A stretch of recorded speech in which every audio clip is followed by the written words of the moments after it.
Sepi banget di sini, Beb ya. Babe, Eh. nggak ada ranking. Gokil. Gara-gara kelamaan tinggal di Indonesia, bule ini malah merasa asing di negaranya sendiri. Awalnya mungkin terdengar berlebihan, tapi ternyata banyak warga asing benar-benar mengalami hal seperti ini setelah bertahun-tahun tinggal di Indonesia. Mereka datang sebagai turis, mahasiswa, atau pekerja. Tapi tanpa sadar, kebiasaan dan cara hidup Indonesia perlahan mulai melekat dalam diri mereka. Dan semuanya baru terasa saat mereka pulang ke negara asal. Ada yang mengaku kaget karena suasana di negaranya terasa terlalu sepi. Tidak ada suara motor lewat, tidak ada obrolan tetangga, bahkan tidak ada orang yang tiba-tiba ngajak ngobrol random seperti di Indonesia. Hal-hal yang dulu mereka anggap berisik justru malah dirindukan. Ketika lama di Indo, lalu pulang kampung.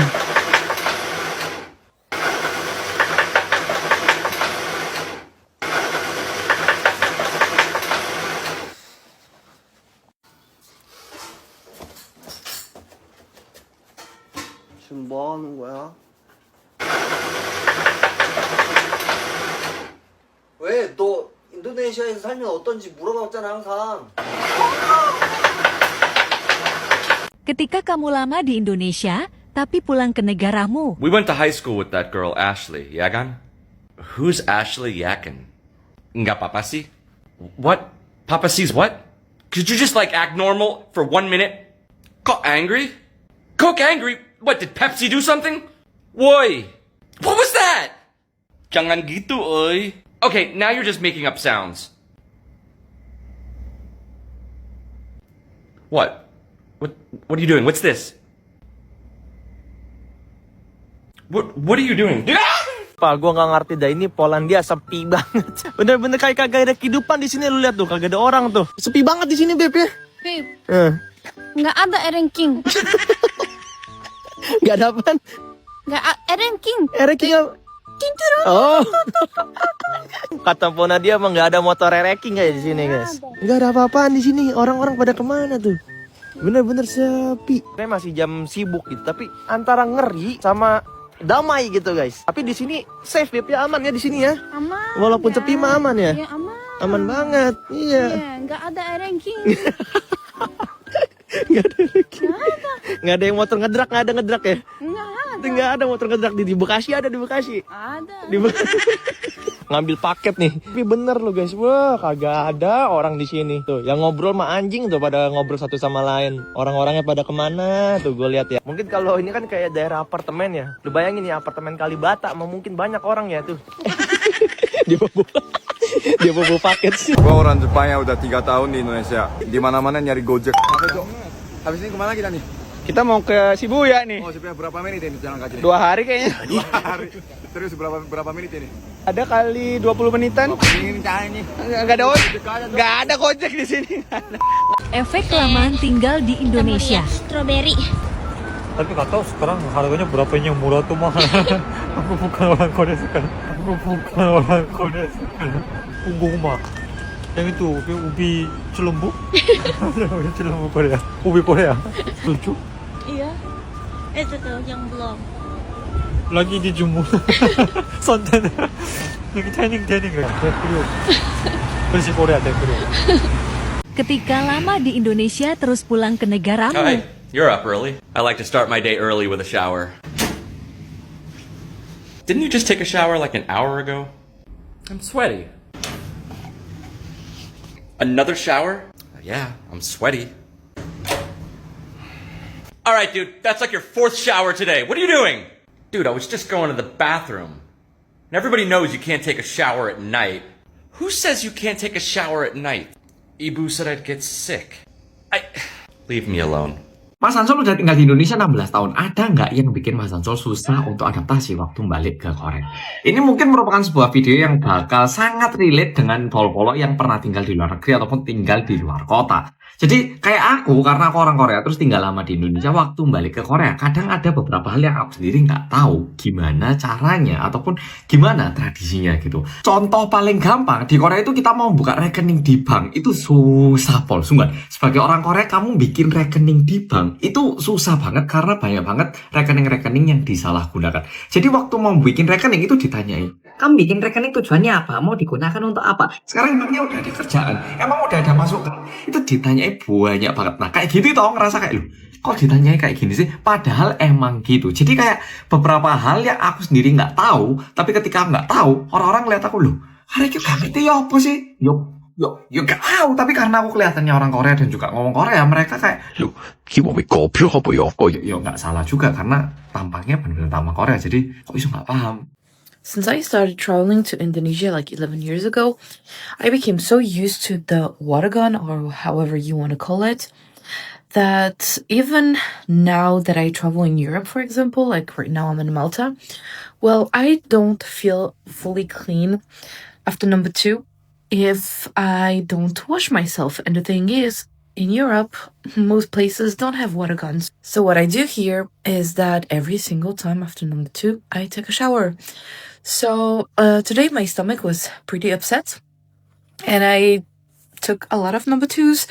So I've already showered like 3 times since this morning. It's a real struggle, okay? It's really time consuming.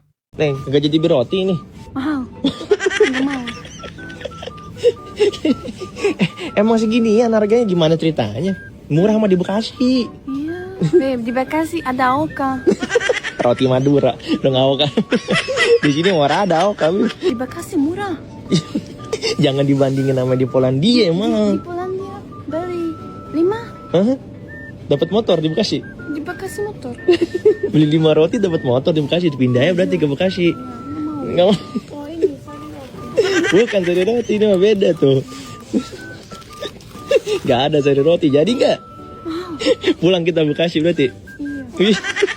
Ketika kamu udah lama di Indonesia, tapi pulang ke negaramu. Joe, where are you? You were supposed to be here an hour ago. Yeah, don't worry, I'm on my way. I'm almost there. Alright, at least you're on the way. Just hurry up. Dan yang lebih lucu lagi, banyak bule yang setelah tinggal di Indonesia jadi nggak bisa jauh dari nasi, sambal, gorengan, atau indomie. Saat kembali ke negaranya dan sulit menemukan rasa yang sama, mereka merasa ada bagian hidup yang hilang.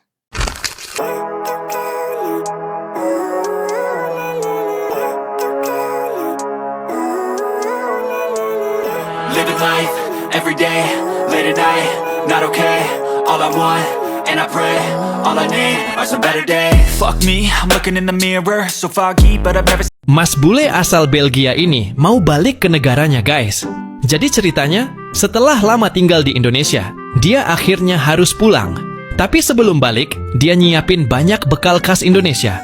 Mulai dari bumbu masak, kecap, saus, kopi hitam, sampai teh. Semuanya dibawa. Dan yang paling wajib, nggak boleh ketinggalan, Roma kelapa favoritnya. Kelihatan banget ya, meskipun pulang ke negara asal, rasa Indonesia tetap harus ikut dibawa. Culture shock di negara sendiri setelah pulang dari Indonesia. Dari aku pertama, makanan Jepang hambar semua. Lidah aku, mulut aku tuh udah kebiasaan sama makanan Indo yang pedas. Jadi makan udon di Jepang itu nggak ada rasanya. Sampai aku bawa ini. Ya, sampai aku bawa boncabe kemana-mana. Tambah sambal juga ya guys. Ya ampun, dia udah Indo banget. Iya. Biasanya orang Jepang pakai shichimi kan. Iya benar. Itu nggak ada pedasnya kan. Nah itu kayak cuma wangi doang guys. Kalau aku di Jepang itu setiap hari ada ekskul sekolah. Jadi kayak walaupun udah selesai sekolah masih harus di sekolah. Iya. Ada ekskul lama banget. Iya, sampai jam 6 gitu ya biasanya. Iya bener, kayak 2 jam setiap hari ekskul. Culture shock. Iya, culture shock. Ketika suami kangen makan tempe, tapi di rumah lagi gak ada stok. Ada yang ngubek-ngubek freezer. Cari apa sih? Mana tempe? Beb, mana tempe? Nggak ada. 4 minggu saya nggak makan tempe lah. Di mana ada? Gak is time to beli tempe dong. Kalau ada stok lah. Mudahan ada. Kamu kangen tempe? Kangen dong. Aku udah tahu tuh, ada tofu. Saya nggak suka tofu lah. Gak ada. Nggak percaya. Oh iya. Rendang dong. Masih ada rendang. Masih ada 3 piece rendang. 3 pack. 3 pack. Dari mana? Dari mama kamu. Ini like gold. Sangat bahagia. Karena nggak ada tempe. Pas gue di luar di Turki ya, and my friend would ask me, "Man Indo apa yang lu pengen makan gitu?" And I would simply just say, tempe goreng, kering, sambal, sama nasi. I'll be super okay with that. Sumpah. But it's like, you don't understand kalau lu kehilangan semua flavor di sini yang dari spicy, dari manisnya, sama nasinya nggak ada minyak sama apapunnya, cuma tetap kayak pas banget. Like this food is amazing. Bule asal Amerika ini kangen banget sama masakan Indonesia. Dia sampai muter-muter hanya buat nyari rumah makan Indonesia di Amerika. Setelah berjuang keras mencari, akhirnya bule ini nemu rumah makan yang menjual masakan Indonesia. Lihat bule ini sampai seneng banget karena di depannya banyak sekali masakan Indonesia yang kelihatan sangat enak. Bule ini langsung beli 1 porsi nasi kuning. Bule ini udah nggak sabar banget buat makan nasi kuning tersebut. Ketika bule ini memakannya, dia sampai lahap banget makan masakan Indonesia yang satu ini. Masakan Indonesia memang seenak itu katanya. That is beautiful. Rich from the coconut. Wow.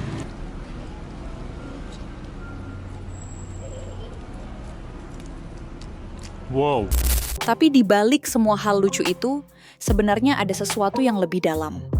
Indonesia perlahan mengubah cara mereka melihat hidup. Mereka belajar menikmati momen kecil, lebih dekat dengan orang lain, dan tidak terlalu terobsesi dengan hidup yang serba cepat. Karena di Indonesia, kebersamaan sering terasa lebih penting daripada kesempurnaan. Dan ketika mereka kembali ke lingkungan yang individualis dan penuh tekanan, mereka baru sadar, Indonesia sudah mengubah mereka lebih dari yang mereka kira. Tak heran kalau banyak dari mereka akhirnya berkata, Indonesia bukan lagi sekadar tempat tinggal, tapi sudah terasa seperti rumah. Kalau menurut kalian, kebiasaan Indonesia apa yang paling bikin orang asing susah move on setelah tinggal lama di sini? Tulis di kolom komentar.